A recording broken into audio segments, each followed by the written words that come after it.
বিশ্বকাপ মানেই শুধু ৯০ মিনিটের লড়াই নয়, এর বাইরে জন্ম নেয় নানা মানবিক গল্প। লস অ্যাঞ্জেলেসে তেমনই এক ব্যতিক্রমী উদ্যোগ নজর কাটছে দর্শক সমর্থকদের। Free cards, welcome to LA, এমনই লেখা একটি সাইনবোর্ড হাতে নিয়ে স্টেডিয়ামের প্রবেশপথের কাছে দাঁড়িয়েছিলেন স্থানীয় নাপিত রাউল আরিয়াস। ম্যাচ দেখতে আসা বিভিন্ন দেশের সমর্থকরা কৌতূহল নিয়ে এগিয়ে আসেন তার কাছে, আর অনেকেই সুযোগটি লুফে নেন। ৩২ বছর বয়সেই বারবার জানান লস অ্যাঞ্জেলেসের বিভিন্ন এলাকায় তিনি নিয়মিত সামাজিক সেবামূলক কাজ করেন। বিশ্বকাপ উপলক্ষে সেই উদ্যোগকে আরও বড় পরিসরে নিয়ে এসেছেন আন্তর্জাতিক অতিথিদের জন্য। আমি ভরসা রাখি হিরন স্মার্ট ওয়াটার পিউরিফায়ারে।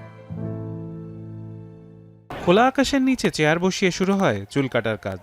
বিশ্বকাপের ব্যানারের পাশেই একে একে সেবা নিতে থাকেন সমর্থকরা। কর্তৃপক্ষ যখন নিশ্চিত হয় এটি সম্পূর্ণ বিনামূল্যের উদ্যোগ, তখন আর বাধা থাকেনি কার্যক্রম চালাতে।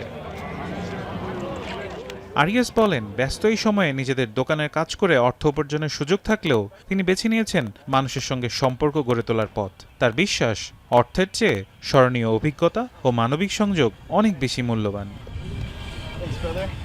বিশ্বকাপের উত্তেজনার মাঝেও এক টুকরো আন্তরিকতা ছড়িয়ে দিয়ে রাউল আরিয়াস প্রমাণ করেছেন, ফুটবল শুধু খেলা নয়, মানুষের সাথে মানুষের এক অমূল্য সেতুবন্ধন।